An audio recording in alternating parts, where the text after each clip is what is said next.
Let's talk about the other side of agriculture, cash crop, okay?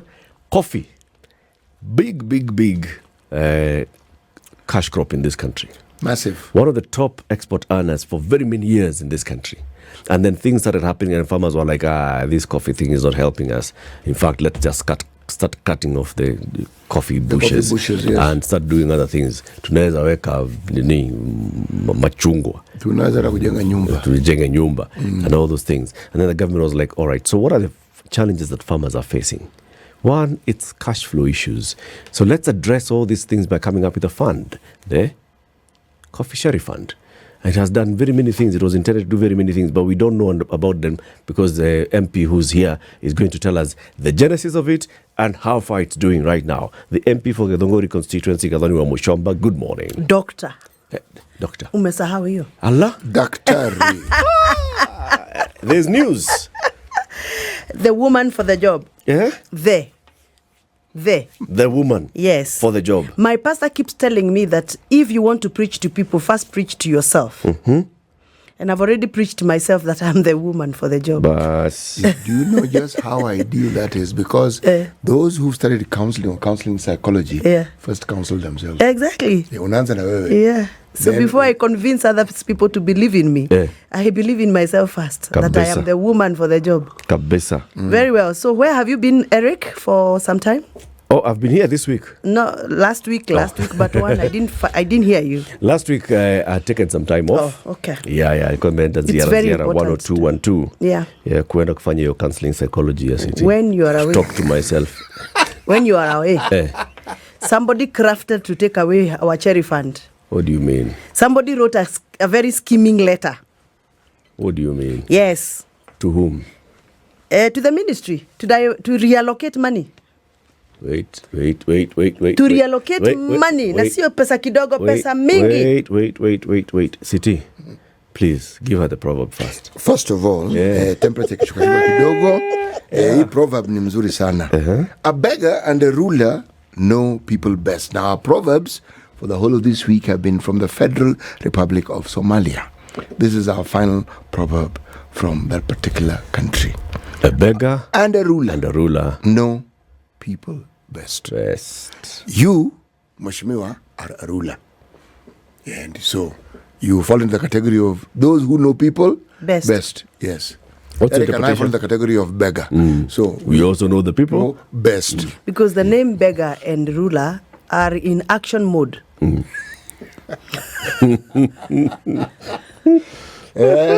Isn't it? Verb. Yes.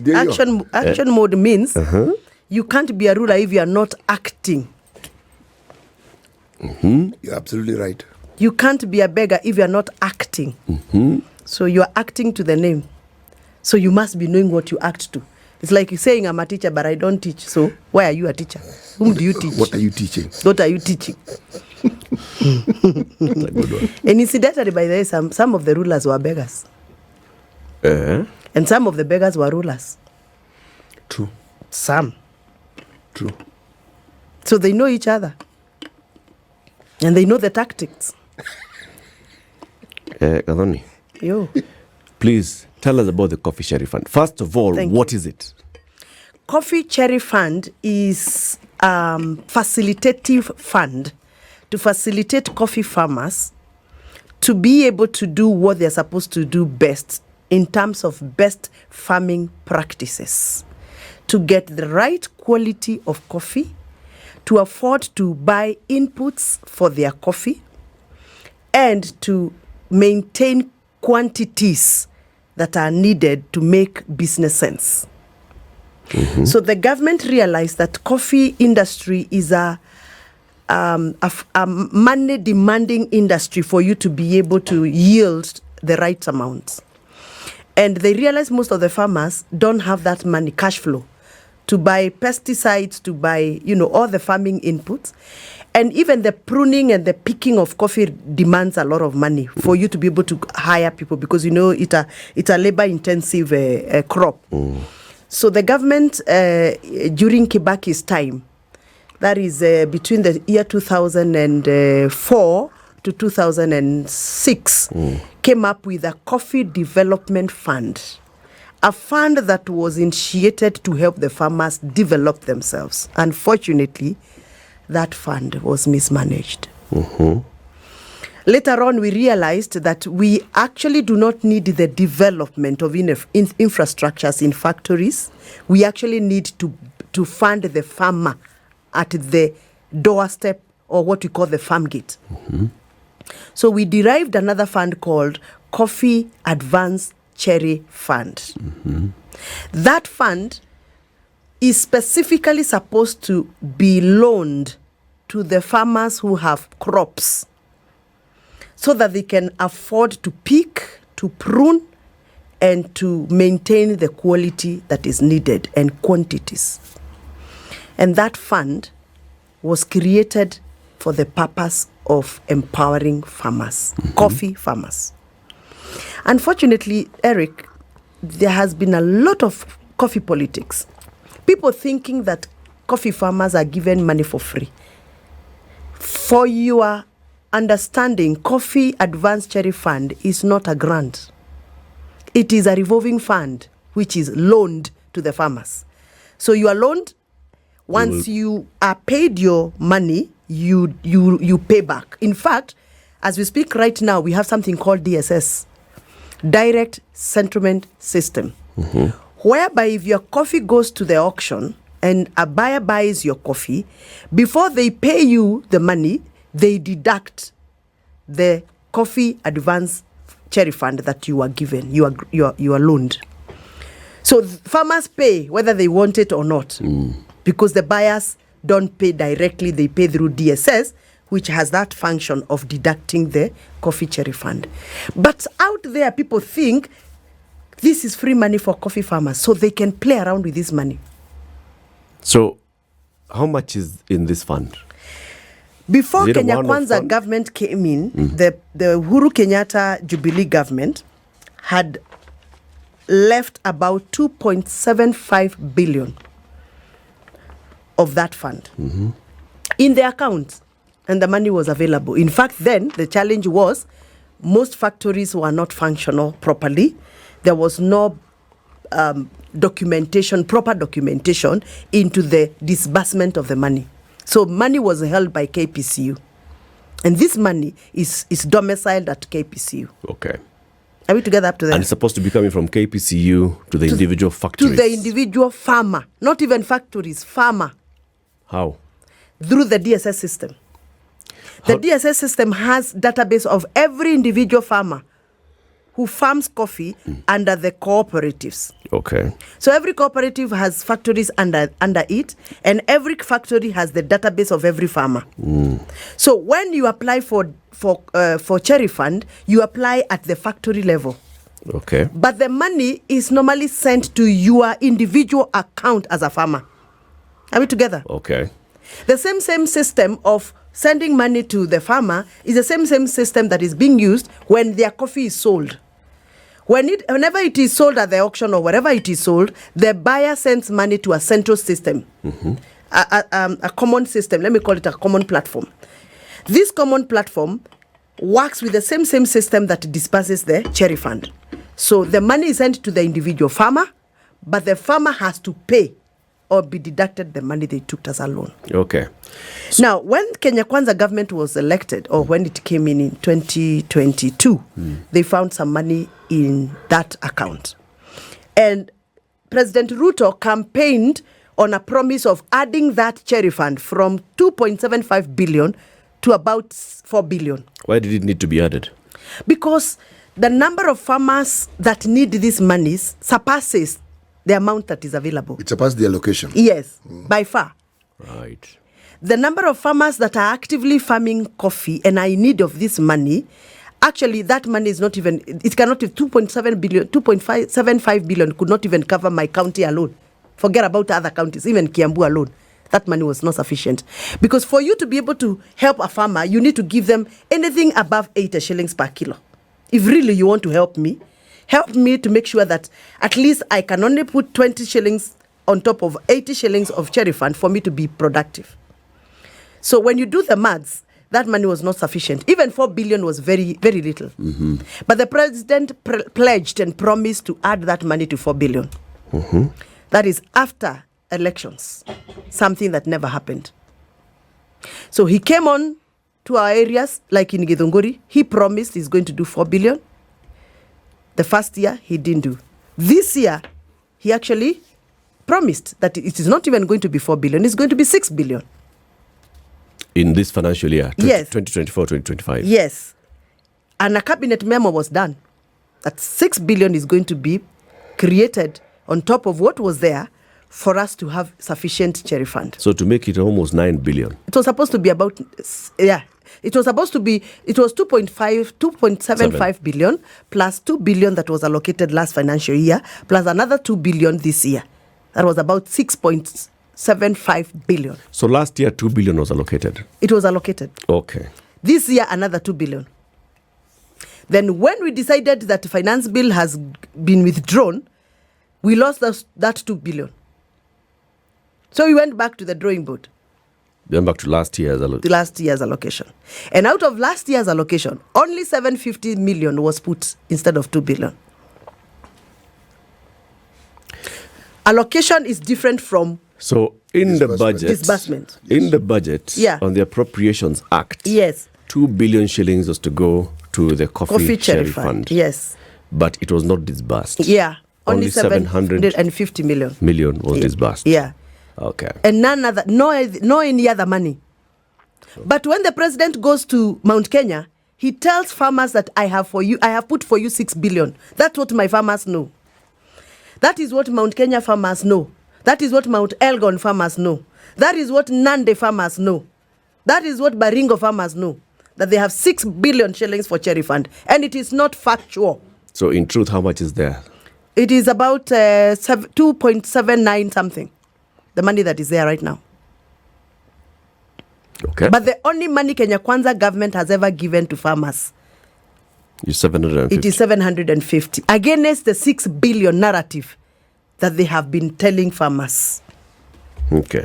So there's about 3.5 billion. You know, this money has been revolving, so it keeps on also swelling because as the farmers pay, they pay with interest. With interest. Okay. So if it was 2.75 as seed capital, it keeps on swelling. Right. So I may not be able to tell you exactly to what level it is, but I'm just trying to tell you what I know. Those numbers of 2.7 in 2022. It should be about 3 point something or 4 point something. About 4 billion. Yeah. Okay. Yeah. But it's good to be factual that the government of Kenya, Kenya Kwanza, the only money they have released to farmers for coffee cherry advance fund is 750 million, not 6 billion.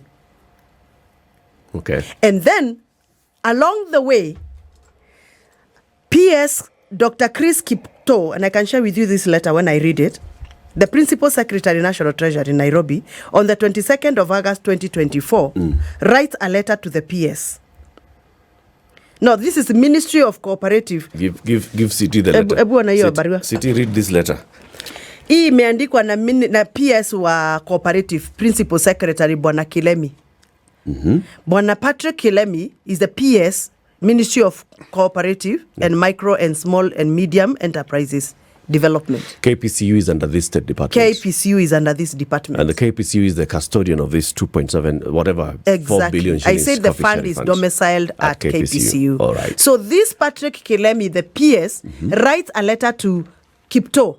Dr. Chris Kipto, CBS, Yes. Principal Secretary, the National Treasury. Yes. Nairobi. Okay. Yes. What date? The date is 22nd August 2024. The other day too? Yeah. I was on leave. Just the other day. Okay. Now let me explain this letter. Just when I left the country. Yes. Yes. That is why I told you while you are away. Baba wakati ulikuwa umeenda baba wa spice. This letter says this is to request for reallocation of funds totaling to 1.5 billion from recurrent budget head 0010 Coffee Cherry Fund, subheaded item 2 of current grant to Sagas. The reallocated funds should be distributed to the following. Hii pesa inatolewa kwa akaunti ya KPCU, inapelekwa kwa hawa. 1. Dadora Coffee Warehouse, New KPCU. Okay. Sasa inatolewa kwa akaunti ya wakulima ya Kulon, inapelekwa kwa warehouse ya KPCU. Okay. Sababu sijui 600 million to the Dandora Coffee warehouse. Yes, imetolewa from the mother account ya Cherry Fund yenye inapatia wakulima. Mheshimiwa, what's that warehouse? Warehouse iko hapa Dandora. What does it do? It's the one that receives farmers' coffee for milling. Okay. Or when the coffee is milled elsewhere and you want it to be prepared to go for the auction, unapeleka kwa hiyo warehouse. Okay. So it's a storage facility. It's a storage facility. Okay. Narok Milk Factory, new KCC, 150 million. Milk, yes. Remember, this is Coffee Advance Cherry Fund. Ronyanje's Milk Factory, new KCC, 150 million. Pavi Cotton Ginnery Headquarters, 150 million. What's that? Pavi Cotton Ginnery. Hii ni kazi ya pamba, si ndio? Grant to Nade Milk Factory, Kabiyet, 100 million. Grant to Kitutu Masaba Coffee Factory Headquarters, 30 million. Grant to Women Cooperative Societies in Wajir, 10 million. Mandera, 10 million. Garissa, 10 million. Headquarters. I don't know whether kuna cooperative societies ya headquarter ya wamama. Hiyo sijawahi sikia. 30 million. Grant to cooperatives without describing which ones. Coffee and milk in bracket, 290 million. Total 1.5 billion. Huu ni wizi. Wizi mchana. Wizi. Na nimekuja hapa kutangaza ni wizi wa serikali. The Honorable Gathoni Wamuchomba, MP for Githunguri Constituency. We're talking about the coffee. It's called what full name? Coffee Advance Cherry Fund. Advance. And remember, I was the chair of caucus ya bunge la taifa. Kuhusu maneno ya majani chai na kahawa. Yeah. Wabunge wakashikana. Wakasema huyu mama anaongea maneno ambayo sisi hatutaki kupatanishwa nayo. Wakajiunga, mimi ndio nimeregister caucus, wakajiunga wakatengeneza yao ya plastic. Wakaniacha peke yangu. So I'm not the first one to be isolated. Gachagua is being isolated. I was isolated kitambo. Na bado na survive.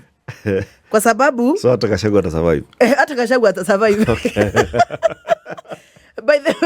By the way, I was isolated. Nikaachwa na karatasi ya caucus nimeshika bila members. They disowned the caucus when I started pushing the government on matters coffee. Serious pushing.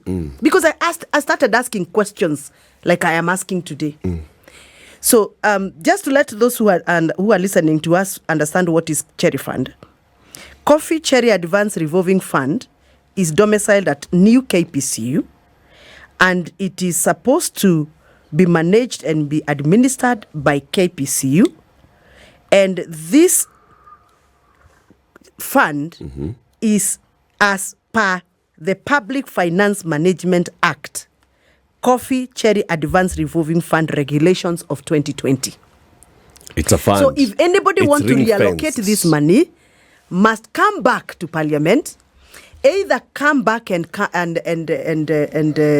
create a new regulation or amend the regulations of 2020. It is ring-fenced. Funds that are special funds that are created under the PFM Act are ring-fenced. Exactly. If it is money for the Petroleum Development Levy Fund, you cannot take it into sports. Exactly. You cannot use it to buy anything else. Sasa hawa watu President Ruto alipatia kazi. Kwani hawasomi? Cherry Fund created by the PFM Act. Yeah. It is only for the purposes for which it's written in those regulations. Exactly. Subsidiary legislation.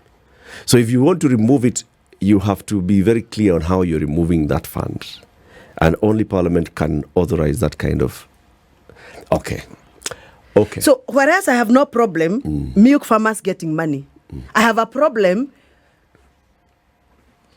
when you remove money that is already not sufficiently serving the people, the purpose.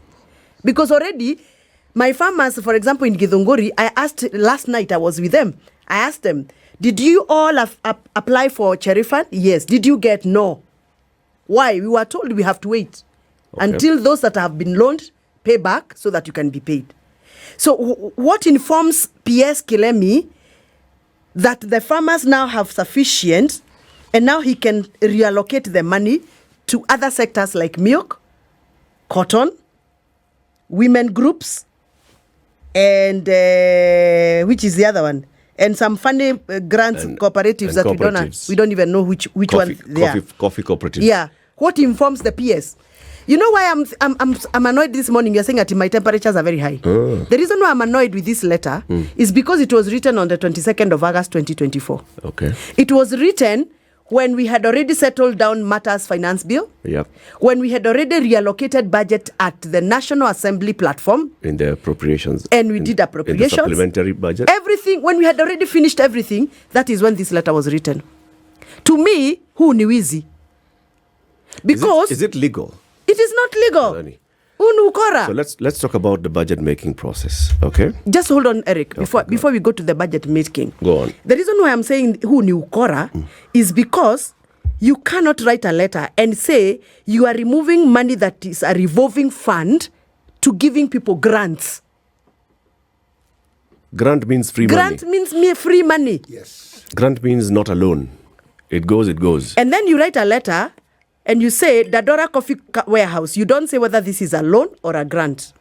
You go down and give Narok Milk Factory. You don't say whether it's a loan or a grant. Ronyajas, you don't say whether it's a loan or a grant. But number 5, you say grant to Nade Milk Factory. Why is Nade Milk Factory being given grants? Free money? Why not write grant to Ronyajas Milk Factory and those both factories? They're both milk factories. And the cooperative. And then you say grant to Kitutu Masaba Coffee Factory headquarters. Who qualified Kitutu Masaba to get 30 million and did not qualify my Gathoni Coffee Factory to get 30 million grant? That is why I'm saying you ni ukora. And President Ruto must realize that he is failing not because he did not have a vision in this country, but he nominated and appointed thugs, mikora. Amfanyie kazi. Let me ask you, Eric. Number 8, grant to cooperatives. Which ones? How do you write a letter like this and say grant to cooperatives, coffee and milk into bracket? Which cooperatives? How much was that? 290 million. Grant to cooperatives. But which cooperatives? Are we sure that this letter was written by the PS? Is my eyesight failing me? Have you looked at this signature? I don't know. I've never seen the PS's signature. This is the first time I'm coming across this person myself. I didn't even know that there was... Kilemi. Yes. I had not come across him before. But now I know he's there. But this letter looks authentic to me. It's very authentic. It has the letterhead of the ministry. Yeah. Serikaliko. Nimesainiwa na kalamu. Ministry of Cooperatives and Micro, Small and Medium Enterprises. And by the way, before I came here, I just didn't get the letter. I called a few people at Treasury and they confirmed that they have this letter. It has been received. Yeah. And there is even a communication from Treasury saying we may not be able to do this without going through Parliament. Okay. Oh, he's responded. Somebody has responded. So that's why I wanted to... So they can't disown the letter because there is communication. There is registered communication. I wanted to ask the question about what's in law. Yes. In terms of process of budget making. Yeah. When the Appropriations Act is in effect, it has line items. Yeah. Shilling by shilling up to 3.9 trillion, whatever our budget is, of where the money goes. Right? Yeah. And for you to move one thing from this line to another line, you then must go to Parliament with the supplementary budget. That is the ideal procedure. The supplementary budget is where now the National Treasury comes and proposes, we'd like to move this item here and maybe put some of this money, reallocate some of this budget into this. That is the ideal procedure, Eric. Okay. And that is the eyes of the law qualifies that procedure. But the eyes of politicians who are in the ministry do not see those procedures. And this is the first government that has been practicing their own way of transactional business, government business, based on their feelings and their emotions and their political affiliations. This is the first government where money is allocated to fence off activate, and you confirm that money is there from budgeting to allocations in parliament, to posting in treasury, only for the money to disappear between treasury and the ministry. Money disappears. And when I speak as a member of parliament, please listen to me, because I know what I'm talking about. What does disappear mean? Money just disappears. You are told we don't know the destination. you don't know the destination of the money. But it's no longer there. It is no longer there. And how is it accounted for then? Later? One wonders. That is why the Gen Zs are annoyed. That is why we are asking for accountability in this country. So when you write such a letter as a PS, how many other letters are written by other PSs that we don't know?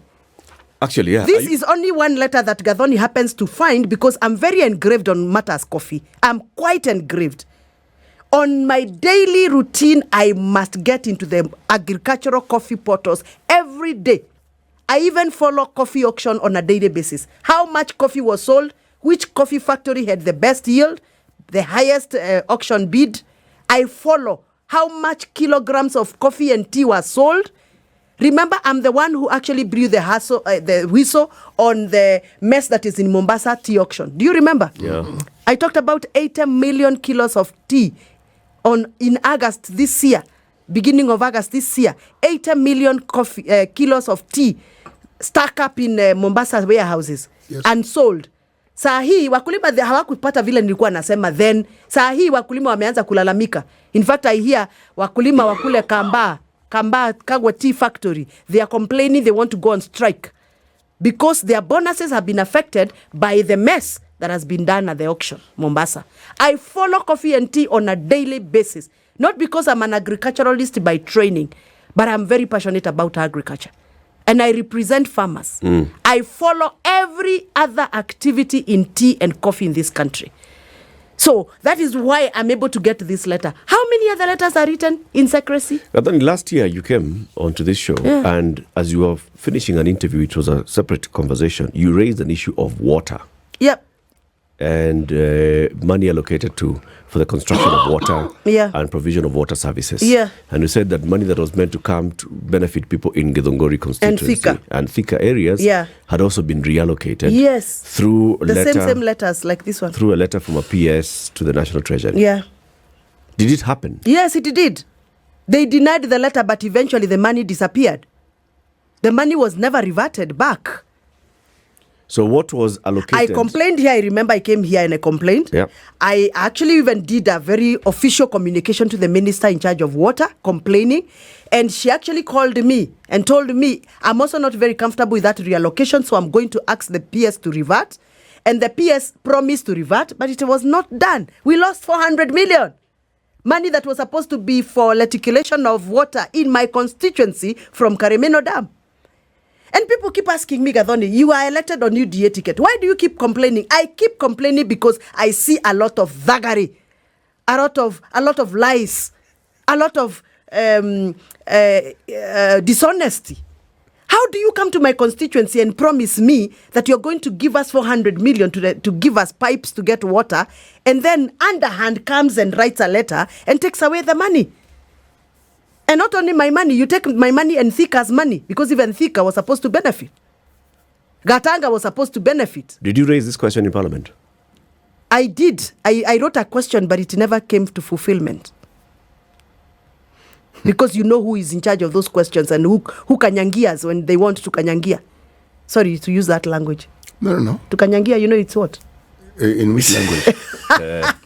In Kiswahili. Yes. Yes, I'm aware.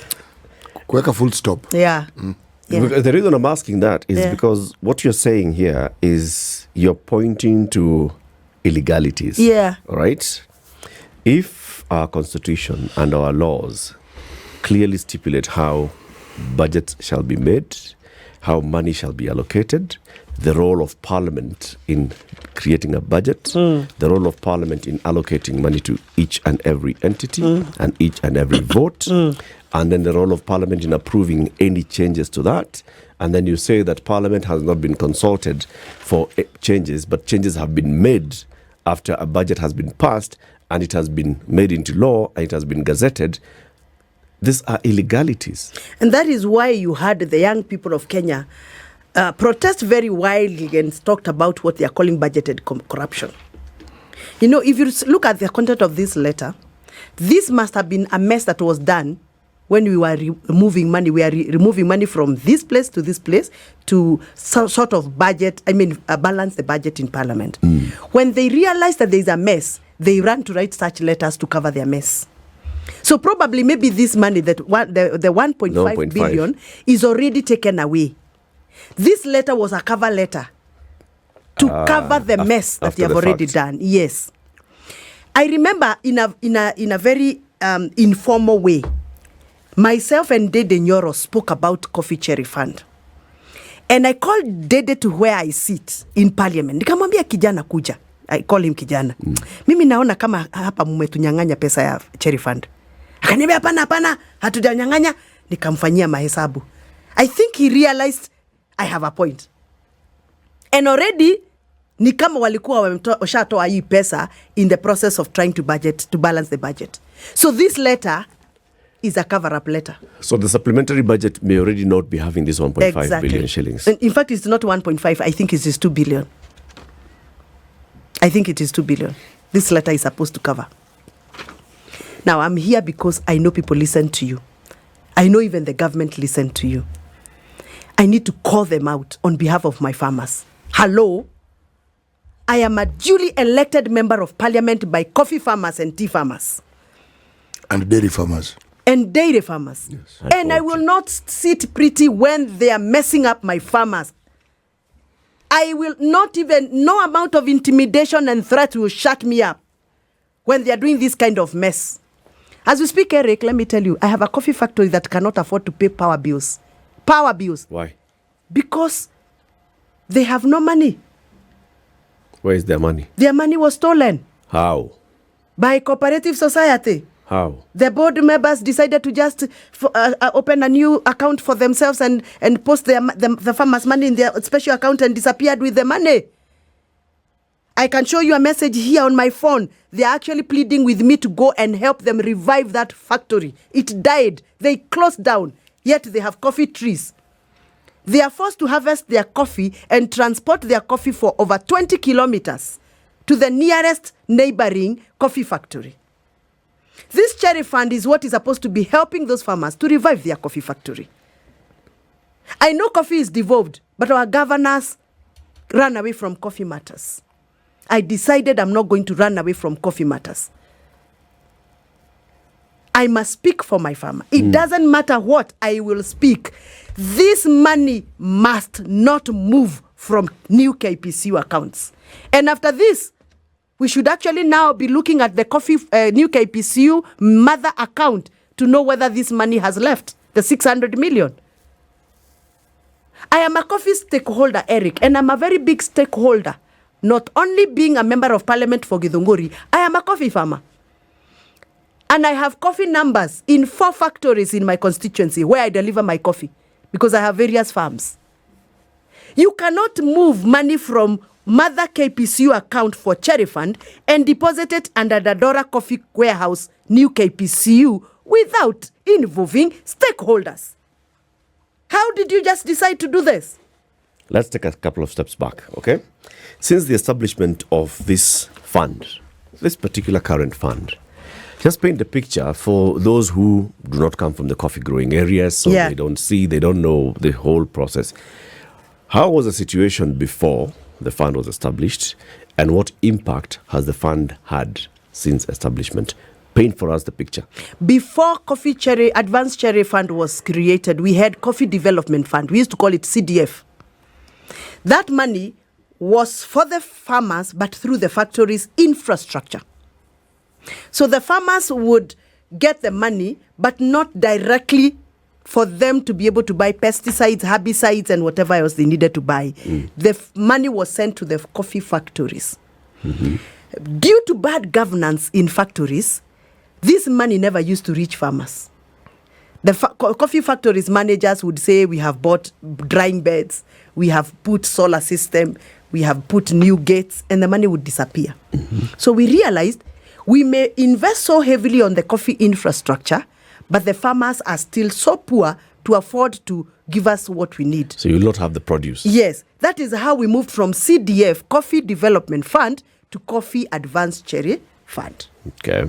Are we together up to there? To there, we are together. Now, show me the impact to the farmer. When the farmer gets this advance, he is able to make sure he sprays his coffee so that the coffee doesn't fall off from CBD attacks. He's able to buy all the pesticides that is needed. And therefore, you help that farmer to harvest more kilos. And not only more kilos, but better quality. Can I shock you? When one of my society called Komodhai Coffee Society was able to access this money, 40 shillings per kilo, not even 80, 40 shillings. We have moved from 200,000 kilos per year to 600,000 kilos last year in August. To date, we are registering 1.2 million kilos. So productivity increased. One society only. Productivity, when the farmer is able to afford fertilizer or manure, is able to afford pesticides and inputs like dawa za kunyinyuzia wakati wa mvua, wakati wa baridi, yield goes high, production levels goes high.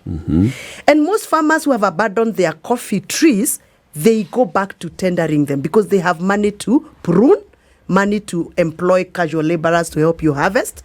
So the produce goes higher. And this money... I am a testimony. My own farm and my neighbors, we have increased our production level so high. And you know, when our production level goes high, vijana wanapata kazi. Because now you employ more into your farm. Wakusaidie kumwaga manure, wakusaidie kuprune. So, you know, this just revitalizes the sector. So this is such a good fund if only is managed well and protected. And the farmers access it as a loan. As a loan, yes. And it is a short-term loan, not even a long-term. It's only due in it that is only due in that season. Next season. Okay. So if you take the money at beginning of the season, by end of that season, you're repaying. You repay it. So why would anybody like Patrick Hilemi, if for heaven's sake, if he's the one who wrote this letter, what would he be having at the back of his mind?